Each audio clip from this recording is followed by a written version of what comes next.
નમસ્કાર મિત્રો, ધોરણ 11 માં સાયન્સ સ્ટ્રીમ ની અંદર ખાસ કરીને બી ગ્રુપ બાયોલોજી તમે લોકોએ પસંદ કરેલું છે, તો તમારા સૌનું નિર્મલ પરિવાર વતી તથા બાયોલોજી સબ્જેક્ટમાં હીરોપ્રા સર અને હું અમારા બંને ના વતી તમને લોકોને ખૂબ ખૂબ અભિનંદન અને તમારા બધાનું સુસ્વાગત. અભિનંદન એટલા માટે મિત્રો કે તમે લોકોએ અમારા પરિણામ અને અમારી જે કાર્યશૈલી જે છે એના ઉપર ભરોસો મૂકેલો છે. તમારું એડમિશન જે નિર્મલ સાયન્સ સ્કૂલમાં તમે લોકોએ એડમિશન લીધું છે, ઇટ મીન્સ કે અમારી જે કાર્યદક્ષતા જે છે, અમારી જે કાર્યશૈલીની પદ્ધતિ જે છે અને અમે એ કાર્યશૈલીના આધારે જે પરિણામ લઈ આવ્યા છીએ મિત્રો, એ પરિણામ પર લાગેલી તમારા વિશ્વાસની મહોર એટલે કે તમારું એડમિશન છે. ઓકે મિત્રો, ખૂબ અમે વિચારેલું નહોતું કે કોરોનાના આ મહામારીના સમયની અંદર અમને આટલો બધો ખૂબ સારો પ્રતિસાદ વાલીઓ તરફથી અને વિદ્યાર્થીઓ તરફથી મળશે, પણ આવી પરિસ્થિતિમાં પણ ભગવાનની કૃપાથી, ઈશ્વરની ઈચ્છાથી અમારા ઉપર વાલીઓ અને વિદ્યાર્થીઓનો ખૂબ સારો પ્રતિસાદ રહ્યો. અઢળક તમે લોકો ઢળ્યા, બરોબર? તો એ બધા માટે ધન્યવાદ. ઓકે, બીજી વાત મિત્રો, ખાસ કરીને જે વિદ્યાર્થીઓ એડમિશન લેતા હતા, એ સમય આવીને મળતા હતા, એમના સુધી અમારી વાત પહોંચી, એ લોકોની વાત અમારા સુધી પહોંચી શકી, અને પ્લસ ઘણા બધા બેરિયર્સ રહ્યા, ઘણા બધા જેને કહી શકાય કે અપ એન્ડ ડાઉન્સ જે કહી રહ્યા, એની વચ્ચે પણ તમે અમારી સાથે જોડાયેલા રહ્યા અને તમે લોકો અમારા ઉપર ટૂંકમાં જે વિશ્વાસની મોહર મૂકેલી છે મિત્રો, એના માટે તમને ફરીને ધન્યવાદ. હવે મિત્રો, વાત કરવી છે બાયોલોજીની, જીવ વિજ્ઞાન.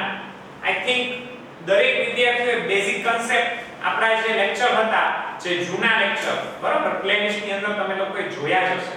પણ હવે આજે ખરા અર્થમાં ધોરણ 11 સાયન્સના શ્રી ગણેશ કરી રહ્યા છે મિત્રો.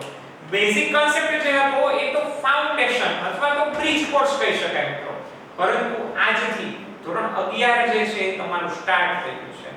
આજે આપણે ધોરણ 11 બાયોલોજીના ખરા અર્થમાં શ્રી ગણેશ કરવા જઈ રહ્યા છીએ, બરોબર છે? તો આજે બાયોલોજીના શ્રી ગણેશાય નમઃ કરીને શરૂઆત કરીએ કે મિત્રો, બાયોલોજી, લાઈફ સાયન્સ, જીવન વિશેનું વિજ્ઞાન. બેઝિક કન્સેપ્ટમાં તમે ભણ્યા છો કે બાયોલોજી શબ્દ કેવી રીતે આવ્યો? બાયોસ પ્લસ લોગોસ, આ બે ગ્રીક શબ્દોનો જોડ છે એટલે બાયોલોજી. જુઓ,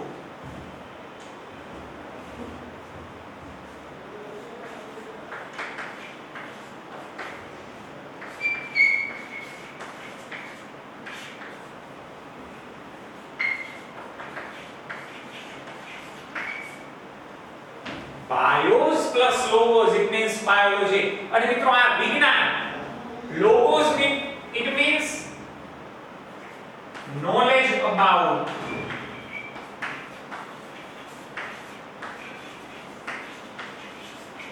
and bios it means life. The knowledge about life, it means biology.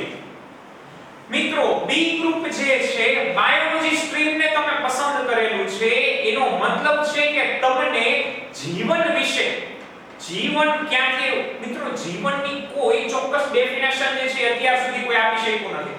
જીવન એટલે શું મિત્રો? જીવન એટલે શું? તમને કોઈક આવો પ્રશ્ન સીધો પૂછી નાખે કે જીવન એટલે શું, જવાબ આપો. ચલો, આપણે વિચારવું પડશે. સારું, જીવન એટલે શું થાય? એવું તો ક્યારેય પણ વિચારેલું નહોતું. તો કે જીવન એટલે સામાન્ય ભાષામાં આપણે એવું સમજીએ કે જન્મે ત્યારથી મરે ત્યાં સુધીની પ્રક્રિયા એટલે જીવન. પણ મિત્રો, જન્મ પહેલા પણ એનો જન્મ થયેલો હોય છે. ક્યાં? તો કે માતાના ગર્ભાશયમાં. માતાના ગર્ભાશયમાં એ બાળકનું હૃદય ધબકતું થાય.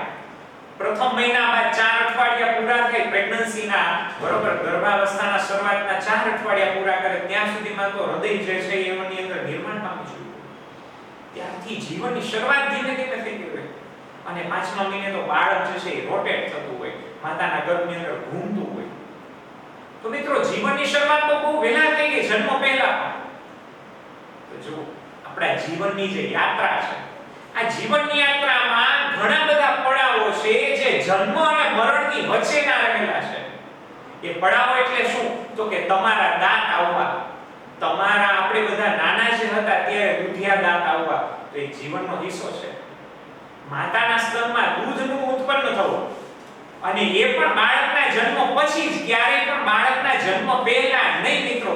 આ પ્રશ્નોના જવાબ જાણવા હોય તો બાયોલોજી છે. બાળકનું રડવું, ભૂખ લાગવી, અને એ ભૂખ લાગે એટલે ભૂખ જે છે એ પોતે ખોરાકની શોધ કરી લે મિત્રો.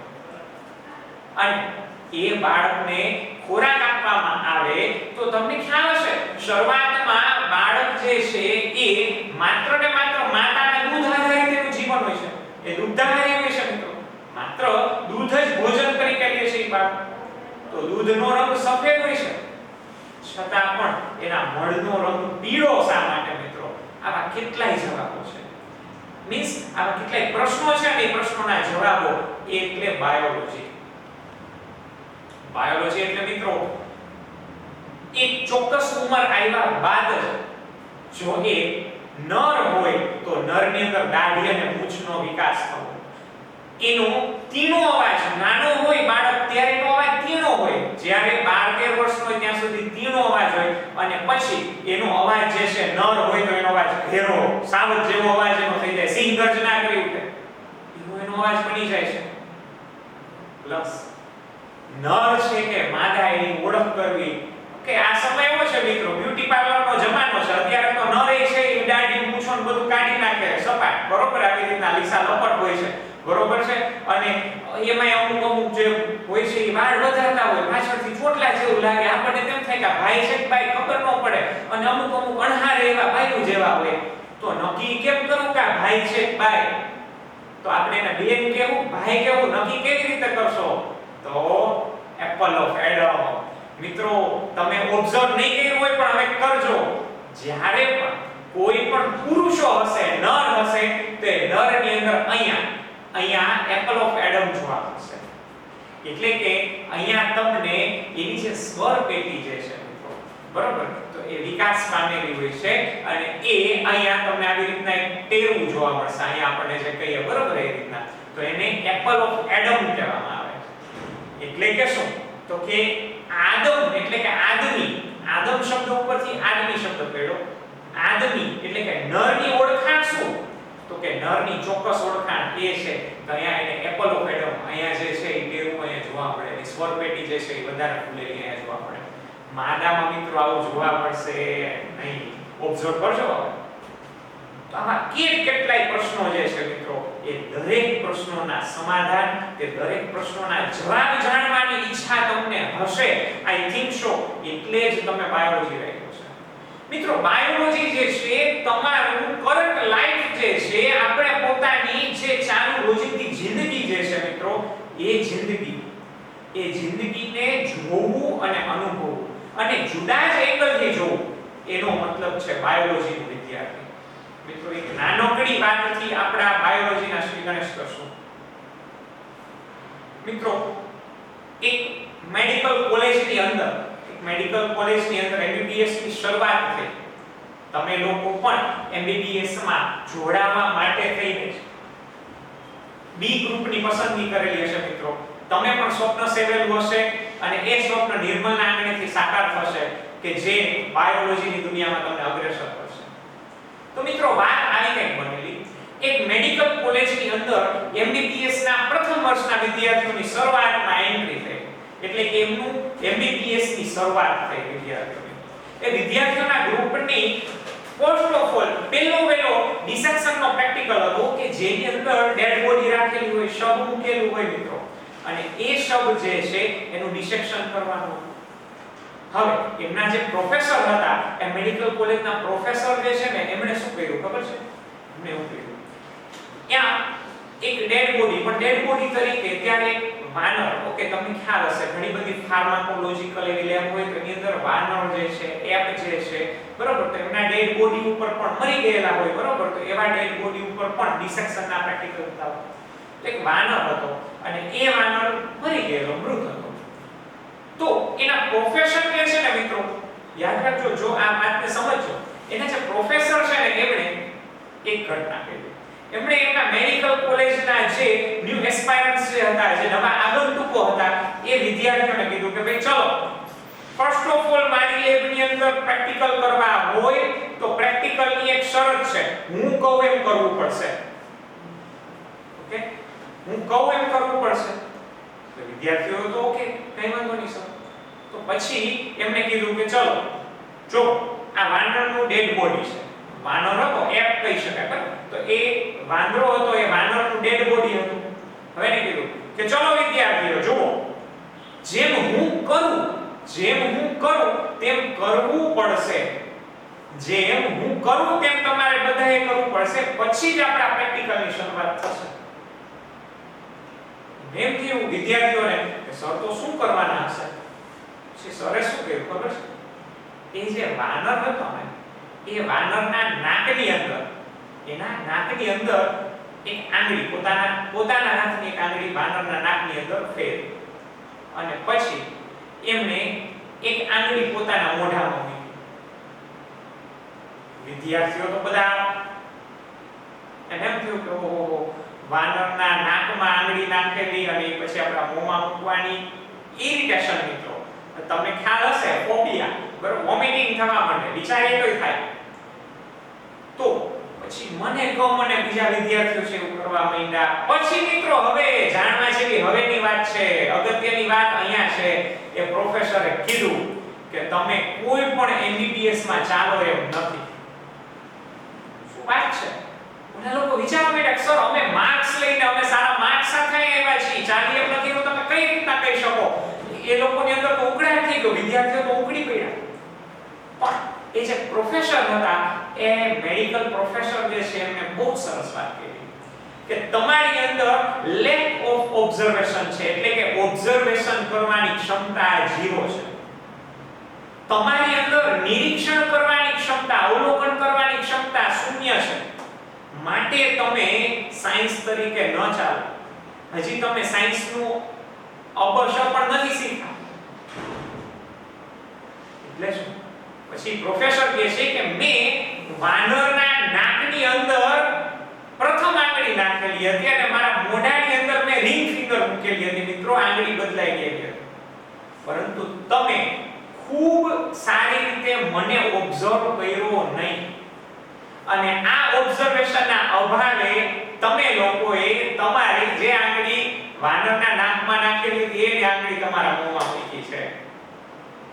સમજી ગયા મિત્રો? હસવું આવતું હશે તમને બધાને ઘરે, પરંતુ હવે મારે આ વાત કરવી છે કે જો અમે અહીંયા જે ભણાવીએ છીએ તે, અમે અહીંયા જે સમજાવીએ છીએ તે, જો બરોબર એકી ટસે ન જોયું, ન સમજ્યા, ત્યાં ઓબ્ઝર્વ ન કરી રહ્યું, એક સેકન્ડ માટે પણ મિત્રો તમારું ધ્યાન ઇધર ઉધર થયું, ગયા. હવે મેં કહેતા હશું કઈ, તમે સમજશો પછી કઈ. માટે મિત્રો, પહેલી વાત, વિજ્ઞાનના વિદ્યાર્થીઓનું ઓબ્ઝર્વેશન જે છે, એની ઓબ્ઝર્વેશન સ્કિલ જે છે, એકદમ શાર્પ હોવી જોઈએ. તમારું ઓબ્ઝર્વેશન જે છે મિત્રો, એ ખૂબ જ ઝીણવટપૂર્વકનું ઓબ્ઝર્વેશન હોવું જોઈએ. તમે દરેક ઘટનામાં સાયન્સને જોઈ શકતા હોવા જોઈએ. તમે દરેક વસ્તુઓની અંદર પ્રશ્ન કરતા હોવા જોઈએ. બહુ સરસ વાત હતી. મુકેશ અંબાણી જે છે, એમને એક સરસ વાત કરેલી હતી કે અત્યારના સમયની ચેલેન્જ એ છે not finding out of solutions. Solution શોધવા એ અત્યારના સમય માટે પ્રશ્ન નથી. અત્યારના માટે મોટો પ્રશ્ન છે પ્રશ્નોને શોધવા. You have to find out the problems. First of all, you have to find out the problems. તમારે સૌપ્રથમ વખત પ્રોબ્લેમને શોધવા પડશે, પ્રશ્નોને શોધવા પડશે. Then the problems leads you towards the solution. પછી પ્રોબ્લેમ જ તમને પોતાને ઈ સોલ્યુશન તરફ લઈ જશે મિત્રો. પણ પ્રથમ પ્રશ્ન શોધવા પડશે. ઘણા વિદ્યાર્થીઓ એવા છે સાયન્સ ભણતા હોય પણ આપણે કહીએ તમને આવો પ્રશ્ન થતો હશે, તમને આવો પ્રશ્ન થતો ના સાહેબ, અમને આવો કે પ્રશ્ન જ ના અબોલ પ્રશ્ન.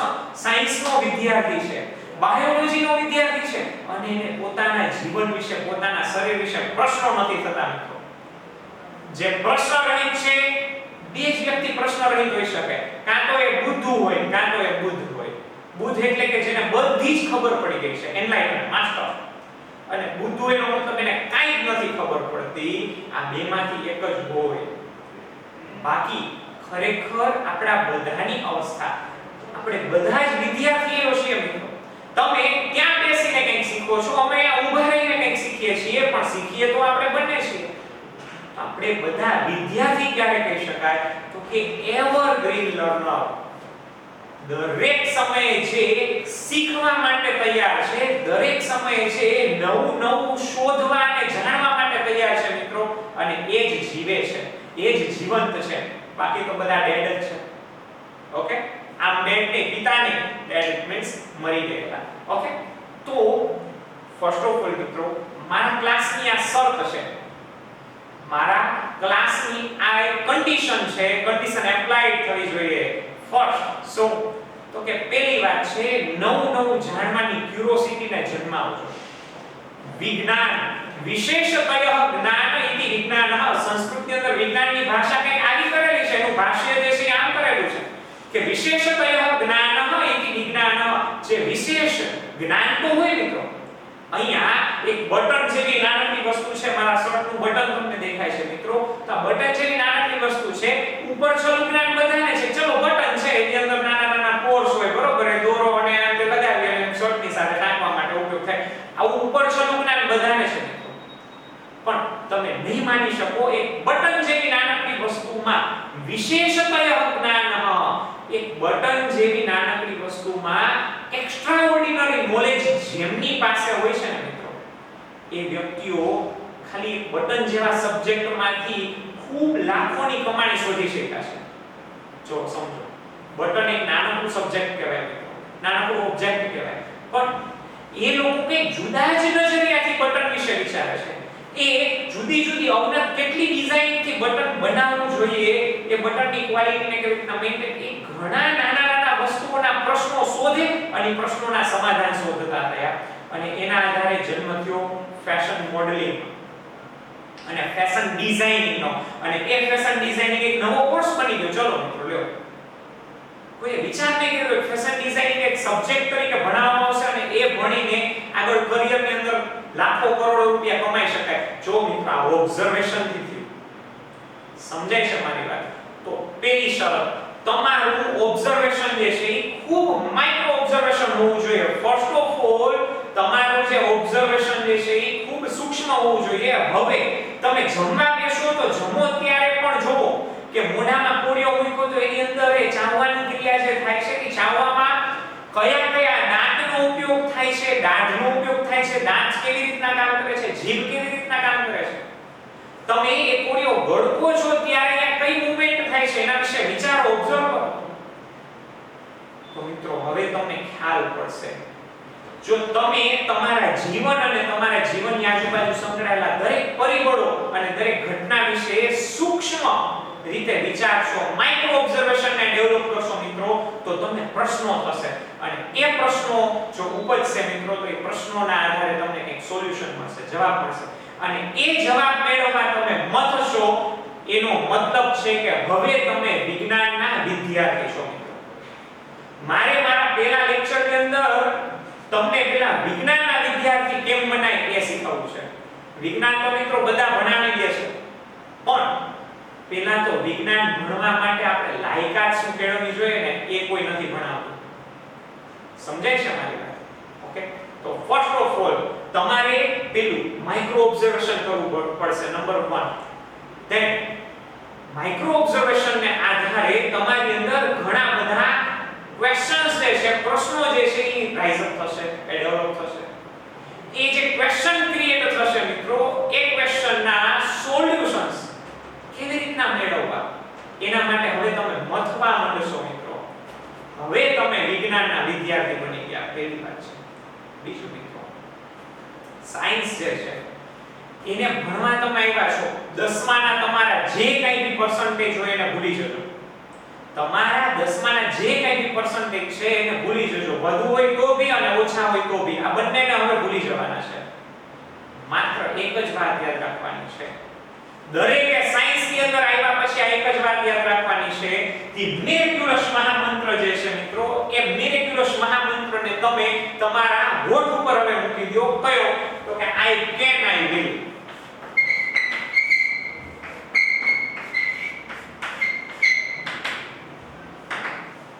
મિત્રો આ બે જે quotes છે I can, I will, બરોબર, રિસાઇટ એવરી ડે. તમારા મનની અંદર આ મંત્ર બનાવી દો. જે ઓલા માળા જપતા હોય ને, નમઃ શિવાય નમઃ શિવાય નમઃ શિવાય નમઃ શિવાય, એવી રીતના તમારા મનની અંદર આ માળા જપાવી દો. I can, I will, I can, I will. હું કરી શકીશ અને હું કરીશ. મિત્રો અત્યાર સુધી જે કંઈ પણ કર્યું તમે ભૂલી જાઓ. ઓકે? પાસ્ટ જે છે તમારો ભૂતકાળ છે એને ભૂલી જાઓ. ભવિષ્યની અત્યારે ચિંતા ન કરો. વર્તમાન જે તમારા હાથમાં છે એ વર્તમાનની અંદર હવે ક્ષણે ક્ષણનો ઉપયોગ કરી. મિત્રો ઘણા બધા કર્યું હશે. રોજ શું કરે ખબર છે? ટાઈમ ટેબલ બનાવે. રોજ રોજના ટાઈમ ટેબલ બનાવવા બેસે અને પછી એ ટાઈમ ટેબલ આજે બનાવી નહીં હોય, કાલે આને એપ્લાય કરીશ, આમ જ ચાલશે આમ તે, અને વળી પાછા પાણીમાં બેસી જાય. આવા મિત્રો તમે હજારો વખત ટાઈમ ટેબલ બનાવ્યા હશે. હજારો વખત તમે નક્કી કર્યું હશે કે હવે તો હું પહેલેથી જ વાંચીશ. ઘણા બધા વિદ્યાર્થીઓ હોય પરીક્ષા ઉપર વાંચવા બેસે ને પછી નક્કી કરે, ઓહો એક દિવસ બે દિવસમાં મેં આખી ટેક્સ્ટ બુક વાંચી નાખી, તો મેં જો પહેલેથી તૈયારી કરી હોત તો. અને પછી નક્કી કરે એ 8મું ધોરણ પૂરું થતું હોય કે 9મું ધોરણ પૂરું થાય ત્યારે નક્કી કરે 10માંથી તો હવે પહેલેથી જ વાંચશું.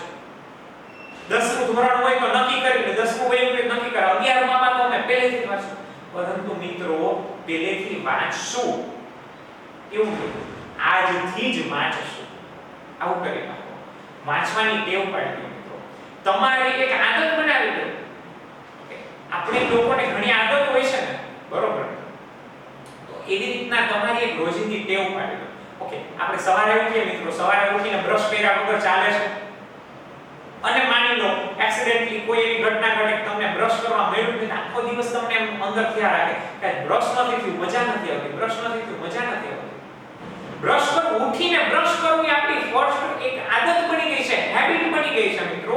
એવી જ રીતે રોજે 4-5 કલાક વાંચવાની એક આદત પાડી દો કે મારે રોજ 4-5 કલાક તો વાંચવું છે. અને મિત્રો આપણું સાયકોલોજી અને બાયોલોજી જે છે એ બંને કમ્બાઈન થઈને જે સાયકોલોજીના એનાલાઇઝર જે છે એવું કહે છે તમે કોઈ પણ ટેવ 40 દિવસ કન્ટિન્યુ કરો ને, 40 દિવસ તમે કોઈ એક ક્રિયાને કન્ટિન્યુઅસ કરવા માંડો ને, તો એ તમારી ટેવમાં પરિણમે આદત બની જાય.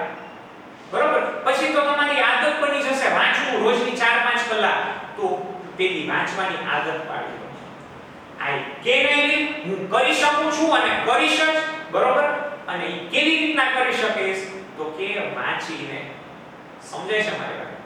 તો આ બે વસ્તુઓ, પેલું માઇક્રો ઓબ્ઝર્વેશન્સ, પ્રશ્નોને ઉભવા દો, બરોબર, ક્રિએટ કરવા દો ક્વેશ્ચન્સ ને, અને પછી એને સોલ્વ કરવા માટે મથો અને અંદર પાકી હિંમત રાખો, અદમ્ય ઈચ્છા ધરાવો. સ્વામી વિવેકાનંદજી કહેતા કે જેને પોતાનામાં શ્રદ્ધા નથી એ માણસ નથી.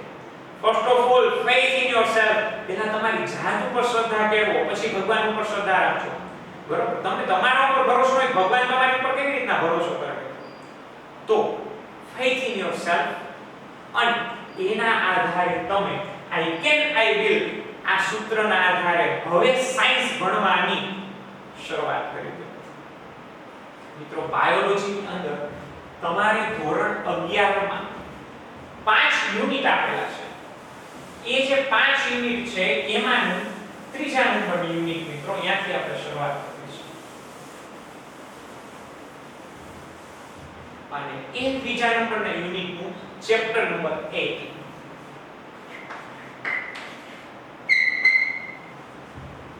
પ્રકરણ 8 શું છે મિત્રો? તો કે મનુષ્ય હોય કે પ્રાણી હોય કે વનસ્પતિ હોય અથવા તો ઇતુષા સજીવ હોય એટલે કે માઇક્રો ઓર્ગેનિઝમ્સ હોય, કોઈ પણ સજીવ હોય મિત્રો, એ સજીવનો રચનાત્મક અને ક્રિયાત્મક એકમ એવો કોષ મિત્રો, એ કોષથી આપણે આ ચેપ્ટરની શરૂઆત કરી છે. તો ચાલો જોઈએ.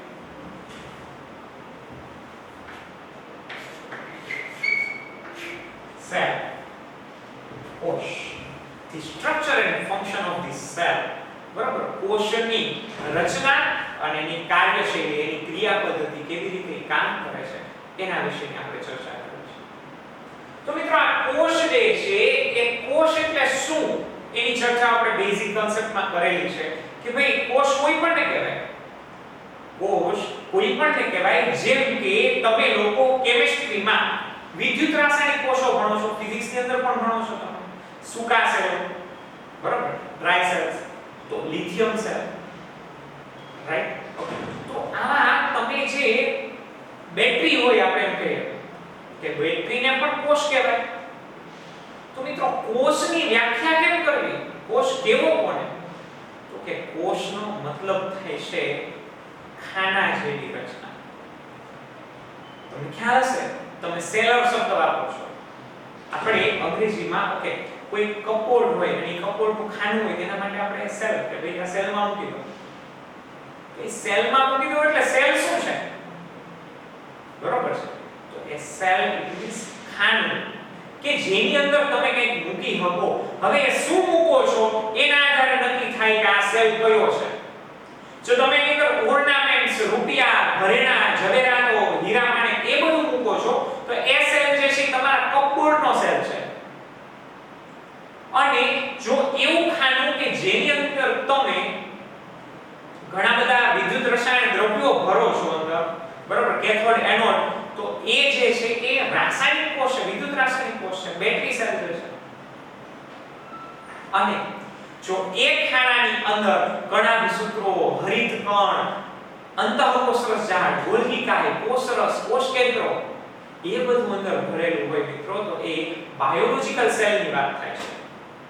તો સેલનો મતલબ થાય ખાનું મિત્રો. કોઈ નહીં કે તમને સેલ એટલે ખાનું થાય. સેલ એટલે તમને એમ કહેશે કે ભાઈ કોષ, પણ કોષ એટલે શું? સમજાય છે મારી વાત? તો વિદ્યુત રાસાયણિક કોષ પણ હોય અને આપણો બાયોલોજિકલ સેલ જે આપણા લાઈફનો પાયાનો એકમ કહી શકાય, structural and functional unit of the life, એ પણ સેલ છે, કોષ છે. ઓકે, હવે આગળ વધીએ. ચલો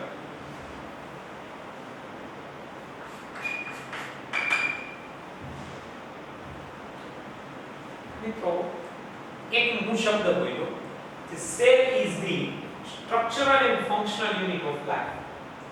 કોષ એ સજીવનો રચનાત્મક અને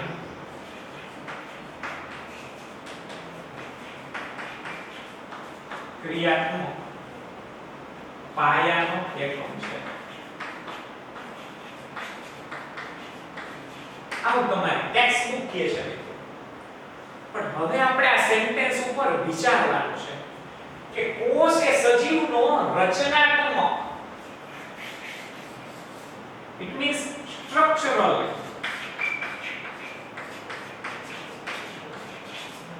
અને ક્રિયાત્મક, it means functional.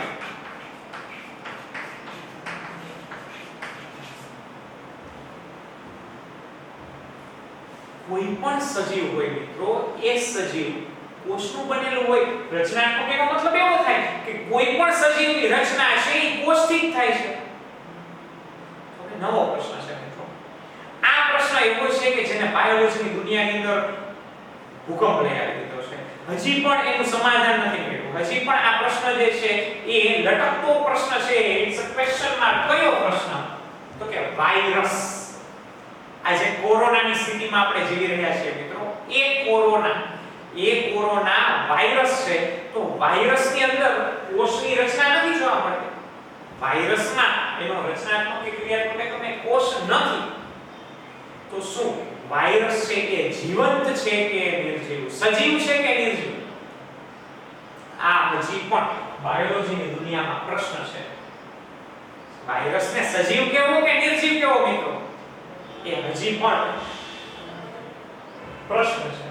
હવે એ પ્રશ્નનું સમાધાન કેવી રીતે મળે, બરોબર? તો એના વિશે એ લોકો ઘણું રિસર્ચ કરી રહ્યા છે. પરંતુ હજી પણ કોઈ પણ ફેક્ટ 100% ફેક્ટ નથી કહી શકાય કે વાયરસને સજીવ કહેવો કે નિર્જીવ કહેવો. ચલો પાછા ફરી આપણે તો આની વાત કરી કે કોષ એ સજીવનો રચનાત્મક મિત્રો, બાયોલોજી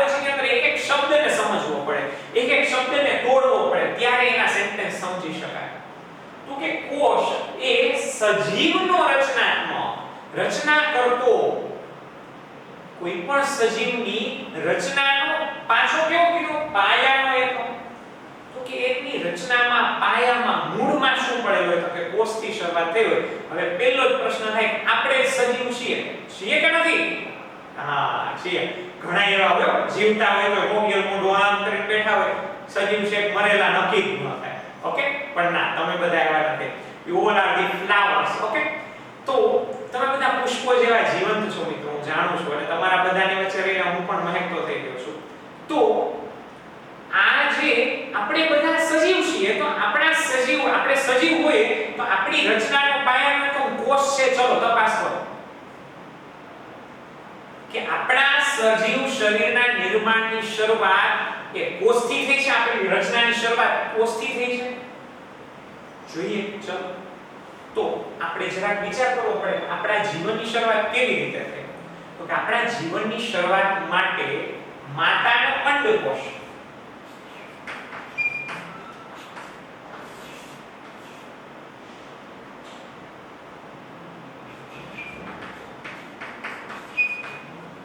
અને પિતા જે છે એ પિતાનો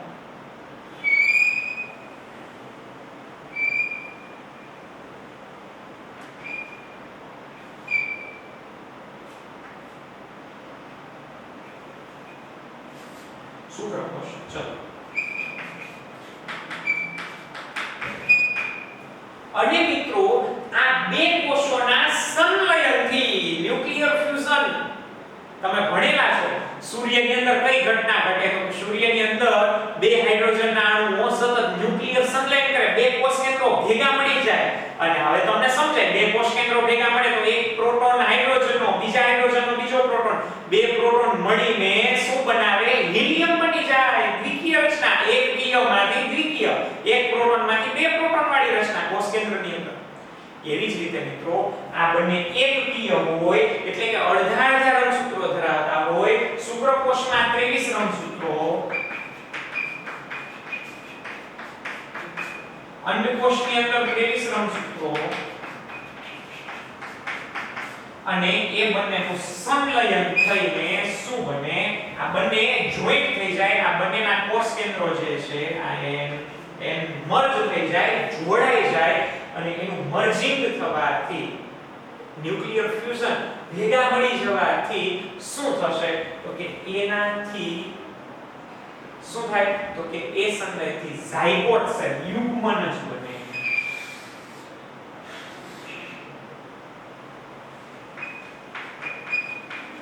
ત્રેવીસ પ્લસ 23 એટલે કે ગ્લાયસેન આવું શું બન્યું યુગ્મન અથવા તો અંગ્રેજીમાં કહેવાય ઝાયગોટ તો મિત્રો આ યુગ્મનજની જે છે એ યુગ્મનજની રચના બને છે અને એ યુગ્મનજની રચના એટલે કે ભ્રૂણનો પ્રથમ કોષ અને મિત્રો હવે આ કોષ જે છે એ કોષ વારંવાર વિભાજન પામીને તમારું ને મારું આવું સરસ મનોહક જેને કહી શકાય બરોબર તો એવું મનોહર મુખડું બન્યું એમાંથી જ હાથ પગ બરોબર છે આંખો સુંદર આંખો સારા કાન ગોલર મરચા જેવું નાક ઓકે તો એની રચના તો એનો મતલબ આ વાત સાચી છે કે રચનાત્મક આપણી જ રચનાનો પાયાનો એકમ જોઈએ તો આ કોષ છે કોષથી આપણી રચનાની શરૂઆત થઈ એટલે વાત સાચી છે ચલો રચનાત્મક એકમ કોષ માનવું પડે અને અત્યારે જે બનેલી આખી રચના જે દેખાય છે બરોબર ને તો એ રચનાની અંદર કોઈ પણ ભાગ કોઈ પણ હિસ્સામાંથી જે લઈને જોવો તો એ કોષનું બનેલું છે અને કોષમાંથી બનેલી નિપજનું બનેલું આ બે જ હશે તો એક વાત ઘણા વૈજ્ઞાનિકોને પછી એક વાત ખ્યાલ આવી અને શું વાત તો કે કોઈ પણ સજીવ એ કોષ કે કોષની નિપજોનો બનેલો છે હવે તમને પ્રશ્ન થાય સર કોષનું સમજાય ગયું ચલો આપણે કોષના બનેલા છે કોષની નિપજોના બનેલા હોય એટલે શું કે કોષમાંથી કંઈક એવા પ્રોટીન દ્રવ્યો એવા કંઈક કોઈ પ્રોટીનના કે લિપિડના એવા દ્રવ્યો જે છે નિર્માણ પામે મિત્રો અને એ પણ આપણી રચનામાં ફોર એક્ઝામ્પલ કહું છું મિત્રો આ વાળ જે છે આપણે હેર કટર આપણે હેર પાર્લરમાં જઈએ બરોબર છે તો તો ત્યાં જે સલૂનમાં જઈએ તો ત્યાં જે બાર્બર આપણા વાળ કાપી દે છે, બરોબર, કપ કપ કપ કરી નાખે છે વાળ, તો એ વાળ જે છે એ વાળને લઈને જુઓ તો એની અંદર કોષ નથી દેખાતો. આ વાળ જે છે ને માઇક્રોસ્કોપમાં મૂકો તો કોષ જોવા મળશે નહીં, કારણ વાળ છે એ કોષ નથી. તો વાળ જે છે પ્રોટીન છે મિત્રો, અને કેવું પ્રોટીન? તો કે કોષમાંથી ઉત્પન્ન થયેલું પ્રોટીન, કેરાટિન પ્રોટીન. સમજે છે મારે? તો એક વાત બીજી નક્કી થઈ કે આ વાળ જે છે એ કોષની નીપજ છે, કોષ નથી પણ કોષમાંથી ઉત્પન્ન થયેલી નીપજ છે, બાય પ્રોડક્ટ. અહીં આપણા જે રોમ જે છે, ઓકે, આપણે જે રૂંવાટીઓ છે કે તો એ કોષમાંથી ઉત્પન્ન થયેલી બાય પ્રોડક્ટ છે. તો હવે તમને સમજાય કે આપણા શરીરની રચના કોષ અને કોષમાંથી ઉત્પન્ન થયેલ નીપજો આ બેનું બનેલું છે. આ વાત હવે સમજી શકાય? પાકું. ચલો, તો રચનાત્મક એકમ કોષ છે, આ વાત આપણને પાકી ફિક્સ થઈ કે સમજાઈ ગઈ. બીજી વાત, ક્રિયાત્મક પાયાનો એકમ છે. ક્રિયાત્મક પાયાનો એકમ એટલે શું? તો કે ક્રિયાત્મક પાયાનો એકમ it means functional unit of the life. ક્રિયા કરે તો કે ઈ જ કરે, એ ક્રિયા કરે તો તમે ક્રિયા કરી શકો, કારણ કે પાયામાં તો કોષ જ રહેલો છે. પાયાનો એકમ ક્રિયાત્મક એ પાયાનો એકમ, રચનાત્મક પાયાનો એકમ સમજી લીધું. ચલો, ક્રિયાત્મક પાયાનો એકમ ચલો આપણા શરીરમાં જ સમજીએ. ફોર એક્ઝામ્પલ, તમને એમ થાય ચલો આપણે કાંઈ જ ક્રિયા નથી કરતા, ત્યારે મિત્રો તમે કાંઈ જ ક્રિયા નથી કરતા તો પણ કોષની ક્રિયા ચાલુ છે.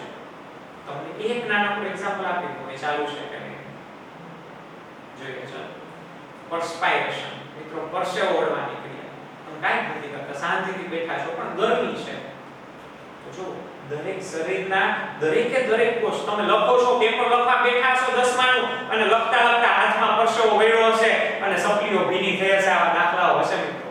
હા કે ના? ઓકે, તો એ પરસ્પાયરેશન જે થાય છે, તો પરસ્પાયરેશન સાબિતી છે કે આના કોષો કામ કરે છે. ત્યાંના કોષો તમારું બોડી ટેમ્પરેચર રાઇઝ અપ થઈ ગયું છે તો એને સ્લો કરે છે, ધીમું પાડે છે, પરસેવો પાડે. મિત્રો, વિજ્ઞાન એમ કહે છે કે આપણા શરીરને, ઓકે, તમને એમ થતું હોય કે સર આપણે શ્વાસ જે છે, શ્વાસ તો આપણે નાક વડે લઈએ. હા કે ના મિત્રો? શ્વાસ કેના વડે લેવાય? નાક ખુલ્લું હોવું જોઈએ. નાક ખુલ્લું એટલે આપણે શ્વાસ લઈ શકીએ, સાચું? પણ મિત્રો, તમે નહીં માની શકો, આપણા શરીરના એક એક કોષો છે એ દરેક કોષો પણ શ્વસન ક્રિયા કરે છે. આપણે જે નાક વડે ઓક્સિજન લઈએ છીએ મિત્રો, એ તો બહારનું કામ છે, એક્સટર્નલ કહી શકાય. પણ એની ખરેખરી મિકેનિઝમ જે છે એ શું છે? તો કે એને જે ઓક્સિજન લીધો મિત્રો, એ ઓક્સિજનનો શ્વાસમાં ઉપયોગ તો આપણા કોષો કરે છે. અને આપણે જે બહાર CO2 કાઢીએ છીએ મિત્રો, એ CO2 આપણા ફેફસા પાસે નથી. ખરેખર CO2 આપણા શરીરના દરેક કોષો પાસે છે મિત્રો, અને એ કોષો જે છે એ CO2 ને રુધિરમાં ઠાલવે અને એ રુધિર ફેફસાના પેટને બહાર કાઢી નાખજો. તો જુઓ, ક્રિયા કોને કરી કહેવાય? હકીકતે મુખ્યતઃ ક્રિયા ક્યાં થઈ? કોષમાં થઈ છે મિત્રો. તો સજીવના જીવનની દરેક ક્રિયાઓ પણ છે એ ક્રિયાઓના પાયામાં, એના મૂળ ભાગમાં કહી શકાય મિત્રો. તો એ જે છે એમાં પણ કોણ પડેલું છે? તો કે કોષ રહેલો છે. સમજી શકો છો મારી વાત? તો મિત્રો, કોષ જે છે એ સજીવનો રચનાત્મક અને ક્રિયાત્મક પાયાનો એકમ છે.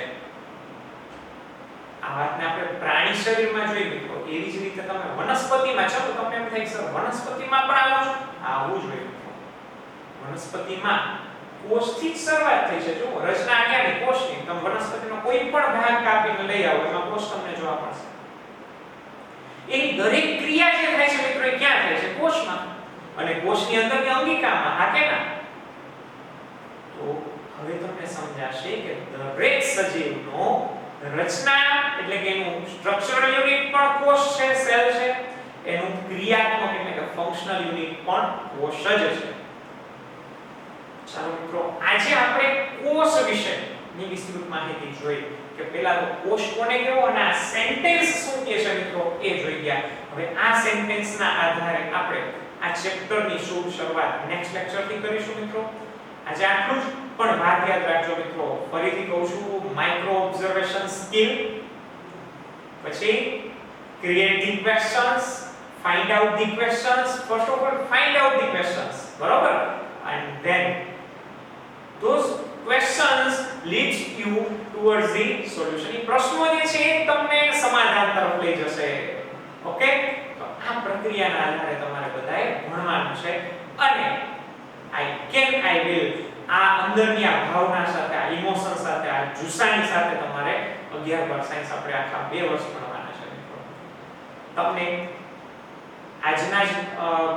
આજે જ સાંજ સુધીમાં આખું ટાઈમ ટેબલ મળી જશે. ઇવન તો કઈ ટેસ્ટ હશે, કયા ચેપ્ટરની ટેસ્ટ હશે, એ ટેસ્ટનું પણ આયોજન તમને લોકોને મળી જશે. ઓકે મિત્રો, તો આજે આટલું રાખીએ, આજે અહીંયા સુધીનું રાખીએ. નેક્સ્ટ ટાઈમ આપણે ફરીથી કોષની દુનિયામાં આગળ વધશું. કોષ કેટલા પ્રકારના હોય, કોષોમાં પણ કયા કયા પ્રકારો છે, એના વિશેની ચર્ચા જોઈશું અને ધીમે ધીમે 8મા ચેપ્ટરની અંદર આગળ વધશું. મિત્રો, ટેક્સ્ટ બુક જે છે એ સ્ટેશનરી માંથી ટેક્સ્ટ બુક લઈ લેજો, બરોબર, જેથી કરીને તમે વાંચી શકો. બી ગ્રુપ હોય તો એ જેને કહેશે કે 11 સાયન્સ બી ગ્રુપમાં રાખેલું છે, બરોબર, તો કોઈ પણ સ્ટેશનરી તમારી આજુબાજુની કોઈ બી સ્ટેશનરી હોય તો ત્યાં જઈને કહેશો કે બી ગ્રુપ સાયન્સ રાખેલું છે, ટેક્સ્ટ બુક આપો, તો તમારે લોકોને ફિઝિક્સ, કેમિસ્ટ્રી અને બાયોલોજી ટેક્સ્ટ બુક તરીકે લેવાની હોય છે, પ્લસ અંગ્રેજી અને સંસ્કૃત, બરોબર છે, કારણ કે બી ગ્રુપ હોવાથી તમે લોકો સંસ્કૃતને પસંદ કરતા હો છો એટલે સંસ્કૃત. તો આ 5 સબ્જેક્ટની ટેક્સ્ટ બુક લઈ લેજો મિત્રો. એનું એડિશન બી જોજો કે અત્યારનું લેટેસ્ટ વર્ઝન હોય, એનું એડિશન 2020 હોય, બરોબર, છાપ મુદ્રણ જે છે ને એનું વર્ષ આપેલું છે, તો ટેક્સ્ટ બુક લઈ લેજો મિત્રો. ઓકે, અને એના આધારે ધીમે ધીમે આપણે અભ્યાસમાં આગળ વધશું. ઓકે મિત્રો, ગુડ બાય અને ફરી પાછા મળશું.